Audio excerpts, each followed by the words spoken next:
Hello guys, welcome to our channel. आज हम class 12th के केमिस्ट्री का चैप्टर नंबर 10 बायोमोलिक्यूल का एक्सरसाइज नंबर 10.18 करने जा रहे हैं। लेट रीड द क्वेश्चन में हमें क्या पूछा है, what is the effect of the denaturation on the structure of the protein. अब इसका जो आंसर होगा वो सेम होगा 10.12 के थर्ड वाले डीनेचुरेशन से।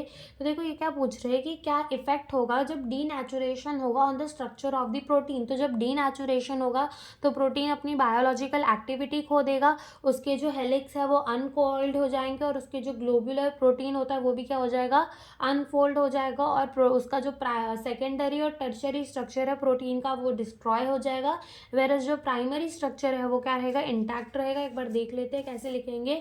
Protein found in the biological system with the biological activity is called the native protein. तो ऐसे प्रोटीन जो बायोलॉजिकल सिस्टम के अंदर पाए जाते हैं विद द बायोलॉजिकल एक्टिविटी, उसको क्या कहा जाता है, नेटिव प्रोटीन कहा जाता है। When the native protein is subjected to the physical change, जब नेटिव प्रोटीन को क्या कर दिया जाता है, उसके फिजिकल कंडीशन को चेंज कर दिया जाता है, जैसे कि टेम्परेचर में, या फिर उसके केमिकल कंडीशन को चेंज कर दिया जाता है, like pH. The hydrogen bond is disturb, तो जो उसके हाइड्रोजन बॉन्ड होते हैं वो क्या हो जाते हैं, डिस्टर्ब हो जाते हैं।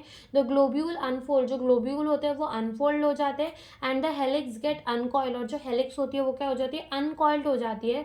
The protein loses its biological activity, जो प्रोटीन है वो अपनी बायोलॉजिकल एक्टिविटी को खो देता है, and this is known as a denaturation of the protein. तो इसको क्या कहते हैं, डीनेचुरेशन ऑफ द प्रोटीन कहते हैं। During the denaturation of the protein the primary structure remain same but the secondary and the tertiary structure get destroyed. ठीक है, तो यही हमसे इस क्वेश्चन में पूछा था। Thank you for watching the video.